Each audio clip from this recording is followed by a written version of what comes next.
नमस्कार, मैं तपेश चंद्र गुप्ता। आज आपको मैं सर्कुलर इकोनॉमी के बारे में बताऊंगा। ये सर्कुलर इकोनॉमी है क्या? अब तक के हमने पॉलिटिकल इकोनॉमिक्स पढ़ा, मैक्रो पढ़ा, माइक्रो पढ़ा, इन सब चीज़ों को अर्थशास्त्र के विभिन्न आयामों को पढ़ा।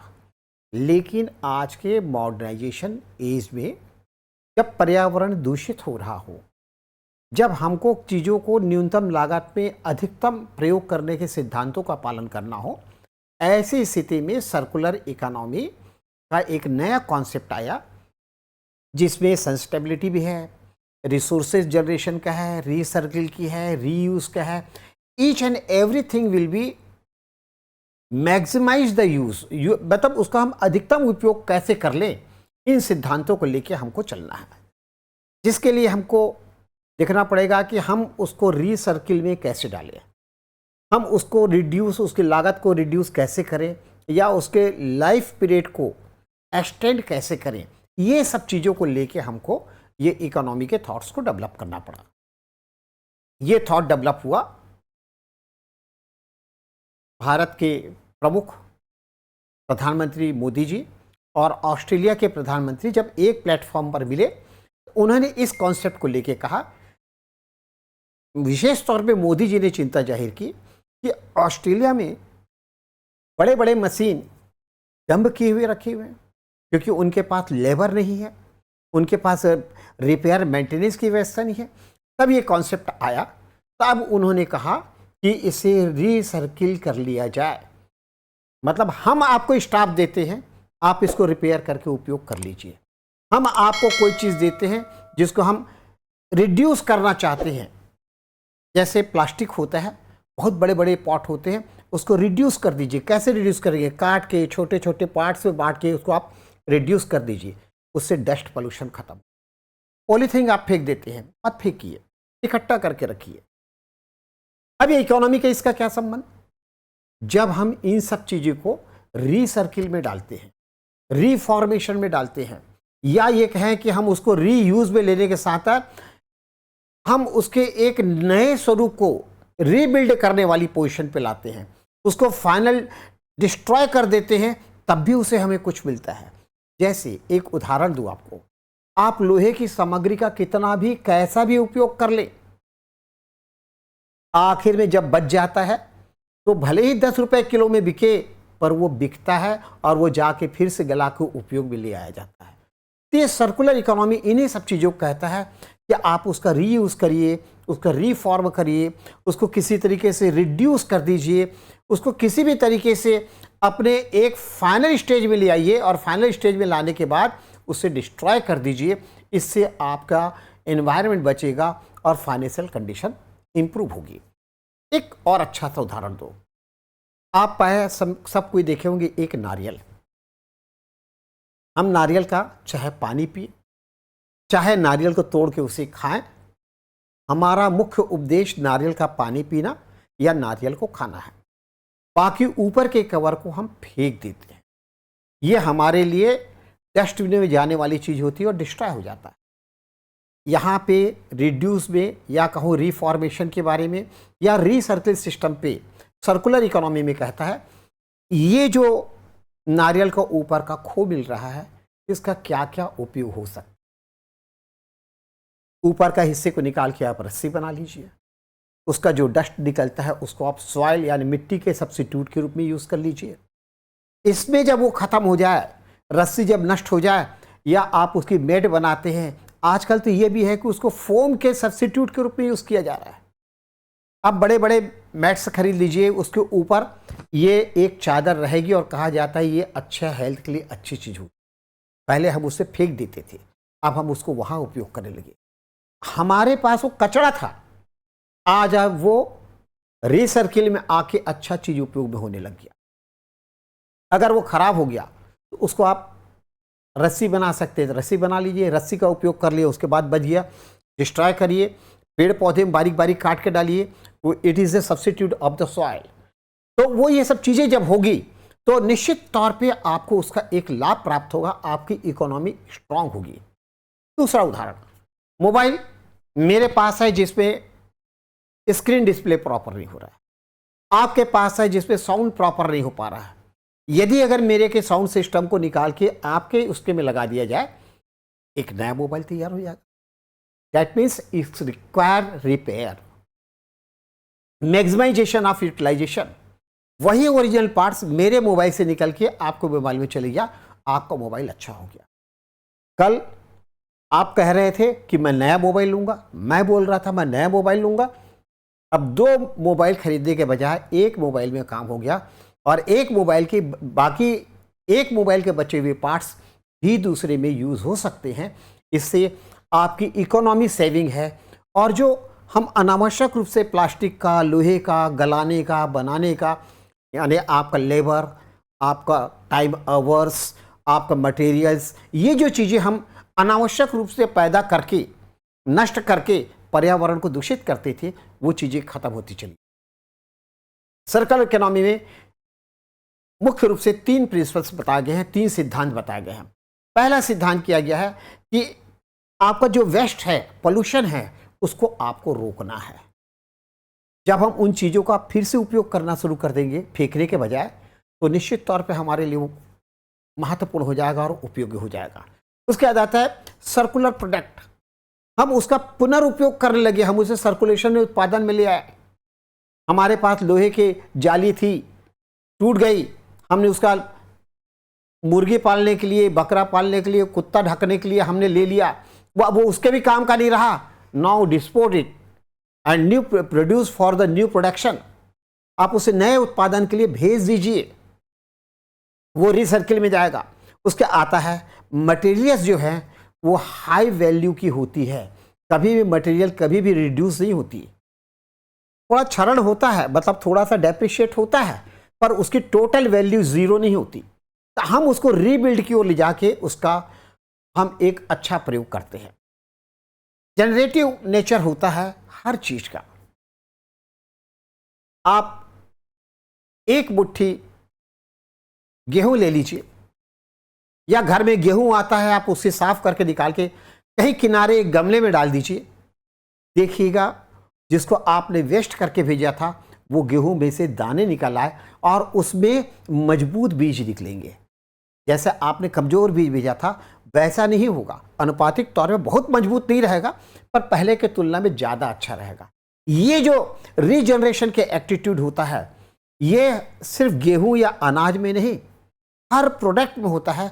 जब आप देखते हैं कि कुछ लोग बनाते हैं पड़े हुए कबाड़ी के चीज़ों से, कोई मोर बना देता है, कोई कई प्रकार के व्हीकल्स बना के रख देते हैं, हम उस चौक चौराहे कहते हैं बहुत बढ़िया बना है। अब ये बताइए, कंडम चीज़ों का जो डिस्पोजेबल आइटम है उसका हमने रीसर्किल इकोनॉमी में लाया, उसकी कॉस्ट रिड्यूस हुई और वो हमारे लिए एक आकर्षण का केंद्र बना। अब हम इकोनॉमी में इन सब प्रिंसिपल में, जनरेटिव इकोनॉमी में क्या होता है कि प्रिंसिपल ऑफ रीजनरेटिव एटीट्यूड या जनरेटिव एटीट्यूड जो है, उससे सबसे पहली बात तो हमको ये देखना पड़ता है इन राइट रिलेशनशिप। सबसे पहले अच्छे संबंधों को चुनिए। लोहे का सबसे अच्छा संबंध किससे है? हार्ड मटेरियल प्रोडक्शन के लिए, जहां पे लकड़ी का उपयोग हो सकता है वहां पे आजकल हम लोहे का उपयोग कर रहे हैं। रिलेशनशिप, दरवाजा, विंडो, हमने इन चीज़ों के लिए उपयोग करना शुरू किया। और जो हम एनवायरमेंटल जो वुडन चीज़ें यूज़ करके प्रोटेक्ट करते थे, अब वो हमको ज़्यादा झाड़ काटने की जरूरत नहीं है, हम लोहे का उपयोग कर लिए। उसके बाद वे ऑफ वेल्थ, व्यूज क्या है, उस वेल्थ की कीमत क्या है? लकड़ी ज़्यादा महंगा है, लोहा सस्ता है लेकिन मजबूत है और ज़्यादा ड्यूरेबल है। इनोवेटिव, ये अनुसंधान है। पहले हम सिर्फ जाली लगाते थे खिड़की में, हम बाद में दरवाजे में उपयोग करने लग गए पल्ले के रूप में। अब वो चौखट के रूप में प्रयोग होने लगा, क्योंकि लकड़ियां अब मिलना संभव नहीं है, तो लोहे का ही अब हम चौखट बनाने लग गए। ये इट इज़ ए इनोवेशन, एक अनुसंधान की ओर हम बढ़े। जब हमको मालूम हुआ उसकी गुणवत्ता, उसके कार्य की पद्धति, हम उसको इनोवेटिव पोर्शन पे लेके एक चीज़ें डेवलप की। अब इससे ये सब प्रोसेस चल रहा है, इतनी चीज़ें हम कर रहे हैं, तो क्या एम्प्लॉयमेंट जनरेशन नहीं होगा? होगा कि नहीं होगा? होगा ना। तो यहाँ पे ये जो चीज़ें हैं, एम्प्लॉयमेंट या मैन पावर एम्पावरमेंट, ये इससे डेवलप होता है और इसका लाभ हमको मिलता है। फिर दूसरी चीज, जब कोई चीज कहीं पे मिलती है, कोई एक प्रोडक्शन जहां पे होता है, तो वो एक हब बनता है, एक क्षेत्र बनता है। आज भिलाई स्टील प्लांट के कारण पूरा भिलाई और दुर्ग का एरिया लोहे के हब के रूप में लोहा के उत्पादन के क्षेत्र में जाना जाता है। बाल्को, कहते ही बाल्को एल्यूमिनियम प्लांट की याद आती है कि ये चीजें जो होती है, एक हब बनता है, यानी बिजनेस सेंटर बनता है, उस प्लेस के एक आइडेंटिटी बनती है, वहां के एक कम्युनिकेशन। जब कभी बात करेंगे तो भिलाई के इस्पात की बात होगी, जब हम बात करेंगे बाल्को के एल्यूमिनियम की बात होगी। तो ये चीजें, हम कोरबा की भी बात करते हैं तो कोरबा चिरमिरी के नाम सुनते ही कोयला खान की याद आती है। हम उन चीजों की चर्चा करते हैं, बस्तर की बात करते हैं तो फॉरेस्ट की बात आती है, ट्राइबल्स की बात होती है। तो ये चीजें जो है एक हब बनता है और इन सब चीजों से रोजगार बढ़ने के साथ साथ वहां का एक टूरिज्म चीजें भी डेवलप होती है और टूरिज्म के आने से समग्र प्रकार की चीजों का विस्तार होता है। फिर एक सबसे बड़ी बात होती है कि आप रीबूस्ट की ओर बढ़ते हैं। अगर कोई चीज डैमेज है, भिलाई स्टील प्लांट इतना उत्पादन करता है, कहीं ना कहीं उसका क्षरण या उसका वेस्टेज भी मिलता है, उसको वो फिर से रिप्रोड्यूस करने के लिए भिलाई स्टील प्लांट खुद नहीं करता, री रोलिंग मिल डेवलप हुई, यानी एक बड़े उद्योग ऐसे स्थापित हो जाए तो उसके साथ लघु एवं कुटीर उद्योगों को भी विस्तार होता है। इंडस्ट्रियलाइजेशन और एम्प्लॉयमेंट जनरेशन, ये सब चीज़ें इसके साथ जनरेट होती है, क्रिएट होती है। और इसका नाम हम बाद में एक सिक्स बैलेंस, मतलब कहा जाए कि एक उद्योग जो बीमार पड़ा हुआ है और एक उद्योग जो बना हुआ है, संपन्न है, ये दोनों के बीच का संतुलन बनता है और कुल मिलाकर ये फायदा होता है कि एक सिक यूनिट एक डेवलप यूनिट के रूप में आगे बढ़ने लगता है। और जो व्यक्ति स्किल नहीं था, जब उसको ये हब मिलता है, वो क्षेत्र मिलता है कार्य क्षेत्र का, वो धीरे धीरे स्किल होते चली जाता है और एक समय बाद वो well known personality, well known trade centre के रूप में विकसित होता है और ये इकोनॉमी की बुनियाद होती है। इस कारण ये रीसर्किल को हम इकोनॉमी से जोड़ के देखते हैं, हम इसे सोशलिज्म से भी जोड़ते हैं, एनवायरनमेंट से भी जोड़ते हैं, एम्प्लॉयमेंट से भी जोड़ते हैं, इकोनॉमी फैक्टर से जोड़ते हैं, पॉलिटिकल फैक्टर से जोड़ते हैं, लेकिन ये सब चीज़ें हमारे काम की चीज़ें होती है। फिर इकोनॉमी में ये चीज़ें पढ़ने के बाद हमको एक सबसे बड़ी चीज़ आती है वेस्ट। ये सब चीज़ कर लेने के बाद आखिरी में जो वेस्ट बना उसको हम क्या करें। अगर आप उसका रीयूज नहीं करते, यदि अगर आप उसको रिप्रोड्यूस नहीं करते या उसको आप रीसर्किल में या सर्कुलर इकोनॉमी के अंतर्गत उसका मैक्सिमाइजेशन ऑफ यूज नहीं करते, तो वेस्ट लैंड एरिया या वेस्टेज के एक जो कंपोनेंट होते वो काफ़ी बड़े पैमाने पर होते, वो रिड्यूस हो जाता है। तो जो रिड्यूस होने से आपका जो वेस्ट लैंड एरिया है वो मिनिमम होता है और बचा हुआ लैंड आपके रहने के लिए, आपके उद्योग के लिए, आपके व्यापार के लिए, आपके परिवहन के लिए, समग्र जीवन के संचालन के लिए उपयोगी सिद्ध होता है। सर्कुलर इकोनॉमी में सबसे बड़ी बात यह है कि लागत कम हो जाती है। आप कल्पना करिए, एक मोबाइल में खरीदने जाता 10,000 रुपये लगता, दूसरा वाला भी 10,000 लेता, 20,000 रुपये में 2 मोबाइल खरीदे जा रहे थे और जो मोबाइल वेस्ट जिसको हम फेंक रहे थे उसे हम फोकट में फेंक रहे थे। अब ये दोनों कॉम्बिनेशन बन के हुआ और एक मोबाइल अच्छे से तैयार हो गया और एक मोबाइल खरीदा गया, यानी दोनों को शिफ्ट करने और इसकी लागत मुश्किल से 12,000 आएगी और हम उसको कर रहे थे 20,000 खर्चा, तो हमारा 8,000 सेविंग हुई। इस प्रकार से इकोनॉमी बचती है। और जो वेस्ट जो जा रहा था, 2 चीज़ें जो बाद में उसके कई प्रकार के उसके पोल्यूशन के इम्पैक्ट होते, उसके रेडिएशंस भी हमारी बॉडी को इफेक्ट करते, उनके डिस्ट्रॉय करने से पोल्यूशन भी होता, एयर पोल्यूशन होता, नॉइस पोल्यूशन होता और न जाने कितने प्रकार के पोल्यूशन होते, वो संभावनाएं अब कम हो गई, रिड्यूस हो गई। तो ये इसके बड़े फायदे होते हैं। और एक सबसे बड़ी बात यह है, कंज्यूमेबल आइटम हम ज़्यादा, उपभोक्ता को संतुष्टि मिलती है। जब आप ऐसी चीज़ों को उपयोग करते हैं, कम लागत में अच्छी चीज़ वास्तविक श्रेणी की ही मिल जाती है, तो आदमी को उससे ज़्यादा सेटिस्फैक्शन होता है। हम कंज्यूमर वर्ड इसलिए उपयोग में करते हैं क्योंकि जो आदमी उपयोग कर रहा है उसकी संतुष्टि होती है। वस्तुतः ये कंज्यूमर सेटिस्फैक्शन नहीं, this is called a social satisfaction. जब समाज में संतोष हो जाता है और आदमी संतोष से जीवन जीने लगता है तो जीवन स्तर उठने के साथ साथ मनोदशा सुधरती है और समाज में बढ़ने वाले अपराध और घटनाक्रमों में, दुर्घटनाओं के क्रमों में गिरावट आती है, समाज स्वस्थ और हेल्दी होता है।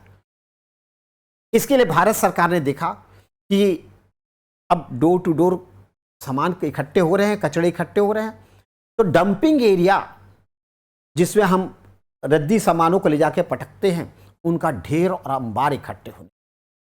तब सरकार ने कहा सूखा कचरा अलग करो, गीला कचरा अलग करो, मेटल वाला अलग करो, ग्लास वाला अलग करो, इलेक्ट्रॉनिक आइटम अलग करो, ताकि ये सब चीजें एक जगह इकट्ठी हो जाए। तो इसे हम सर्कुलर इकोनॉमी के अंतर्गत रिप्रोड्यूस करने के लिए, रीयूज करने के लिए इसका प्रयोग कर सके।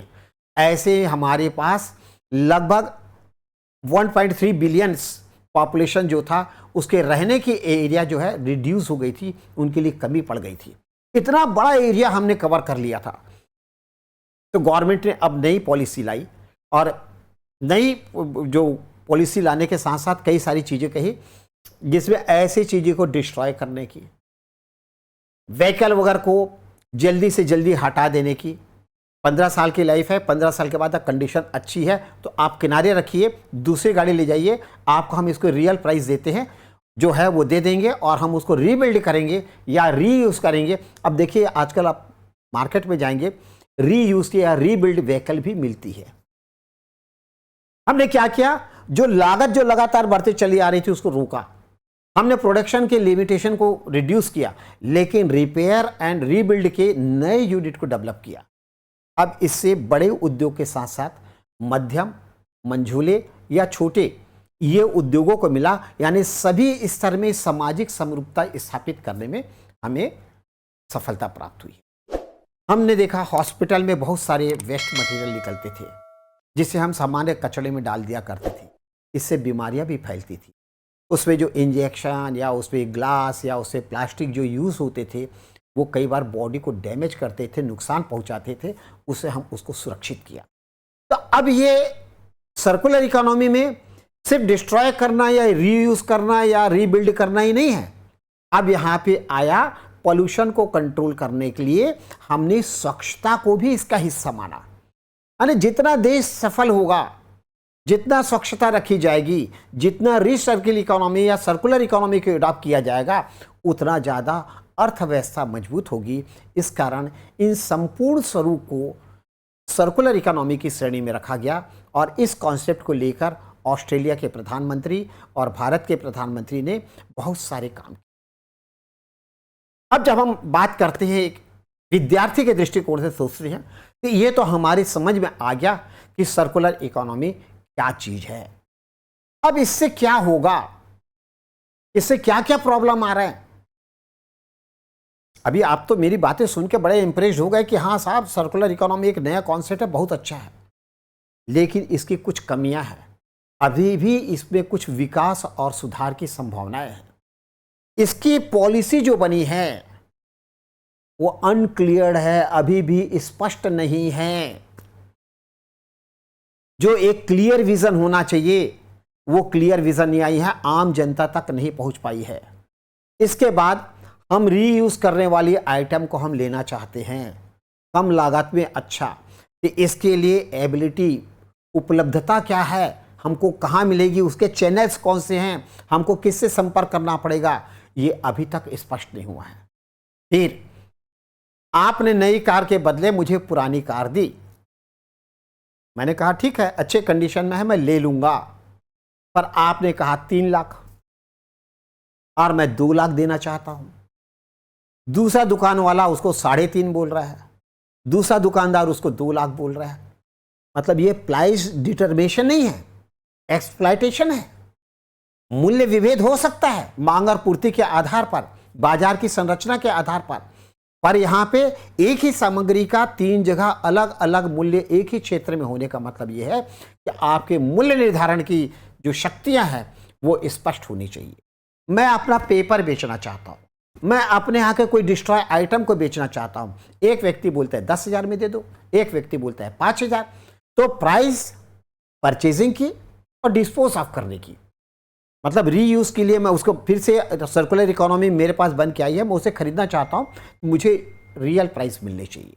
मैं अपने सामग्री को डिस्पोज ऑफ कर रहा हूँ तो भी मुझे उसका रियल प्राइस मिलना चाहिए, किसी प्रकार का एक्सप्लॉयटेशन नहीं होना चाहिए। फिर मैं रीबिल्ड करना चाहता हूँ, मैं रीयूज़ करना चाहता हूँ सर्कुलर इकोनॉमी के अंतर्गत, तो मुझे जो पैसा चाहिए, कैपिटल चाहिए, जो मुझे मशीनरी चाहिए, मुझे जो टेक्नोलॉजी चाहिए, उन चीज़ों को भी कहाँ से प्राप्त करूँगा यह स्पष्ट नहीं है। उसके बाद मेरी शारीरिक क्षमता, क्या मैं ये सब चीज़ों को कर लूँगा? इसे मैं शारीरिक के साथ साथ मानसिक क्षमता भी कहूँगा, मेंटल स्ट्रेंथ कितनी है। अब मैं जानता ही नहीं मोबाइल के बारे में, मैं जानता ही नहीं लैपटॉप के बारे में, उसके रीयूज़ और रीबिल्ड की बात कर रहा हूँ, तो ऐसे कंडीशन हमको प्रौद्योगिकी जो कहा जाए टेक्नोलॉजी और स्ट्रक्चर जो है उसके डेवलपमेंट और उसके ट्रेनिंग्स की आवश्यकता होगी, जिसका अभी तक कोई पता नहीं। फिर क्या जो माल बन के आया है क्या मेरे लक्ष्य के अनुसार, मेरे उपदेश के अनुसार बना है? अगर बना है, who will be certified? Some mark should be there. जैसे सोने चांदी के लिए होल मार्क होता है, ऐसी चीज़ों के लिए भी एक प्रमाणिक संस्था होनी चाहिए जो कि उस कमी को, उस आवश्यकता के अनुरूप है या नहीं, उसको प्रमाणित करे, इसके लिए भी होनी चाहिए। अब मैं किसी चीज़ को रीयूज करने में जा रहा हूं, मैं रीबिल्ड करने के लिए जा रहा हूं, तो वहां पे विशेषज्ञों की आवश्यकता होगी। जो सब्जेक्ट एक्सपर्ट होना चाहिए वो मैंने नहीं बना पाया, तो वो चीज़ें मुझे अपने हिसाब से लेके चलना पड़ेगा और उन चीज़ों को बताना पड़ेगा कि मेरे पास ये एक्सपर्ट है जो आपको इन कार्यों में सहयोग करेंगे। फिर निर्मित जो प्रोडक्ट प्रोड्यूस किया है हमने, सर्कुलर इकोनॉमी के अंतर्गत नई चीज़ें बना के प्रोड्यूस कर रहे हैं, तो उसके निगेटिव वैल्यू और पॉजिटिव वैल्यू के बारे में हमको जानकारी होनी चाहिए। जब तक हम उसके निगेटिव चीज़ों को नहीं जानेंगे, हम उसके पॉजिटिव चीज़ों को नहीं जानेंगे, तब तक हम उसे परचेज करके यूज़ कैसे करें। फिर आता है कि एक क्वालिटी होती है। जब हम सामान खरीदने के लिए जाते हैं तो A grade, B grade, C grade, D grade, तो ऐसे ग्रेडेशन भी डिसाइड होनी चाहिए। कौन सा लघु उद्योग करेगा, कौन सा वृहद उद्योग में जाएगा और कौन सा कुटीर उद्योग में आने, या कोई चीज़ अपने ही छोटे दुकान में सुधर जाए, इन चीज़ों को भी बाइफर्केशन करना आवश्यक होगा। तो ये सब चीज़ों को मिनिमम कॉस्ट पे मैक्सिमम चीज़ें प्रोड्यूस हो और टाइम पीरियड डिसाइडेड हो, तो ये सब इकोनॉमी सफल होगा। और चूंकि ये अभी ही 3 साल पहले ये इकोनॉमी स्ट्रक्चर आया है, इसको हमने अभी डिफाइन नहीं कर पाए हैं, धीरे धीरे ये चीज़ें आएगी। सरकार ने इसके लिए कुछ नियम बनाए, जैसे ऑटोमोबाइल का बनाया, ये चीज़ें हुई, तो ये सब चीज़ें आएंगी। लेकिन हम व्यापार और इकोनॉमी की बात कर रहे हैं, यहाँ पे एक कॉम्पिटिशन फैक्टर मेन रखता है।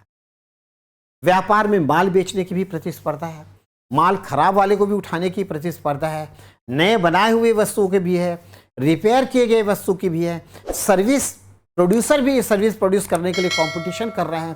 तो यहाँ पे प्रोत्साहन देने के लिए हम कौन से टेक्नोलॉजी का उपयोग करें, कंपटीशन सक्सेसफुली हो और इसके लिए लोग बाग इन्वेस्ट भी करें और इसकी ओर आकर्षित होकर उसका यूज़ भी करें, और उसके बाद हम विश्वास प्राप्त कर ले समाज में, तो हमारी चीज़ें ये रिड्यूस होती चली जाएगी और देश के अंदर की चीज़ें देश के अंदर ही बनेगी।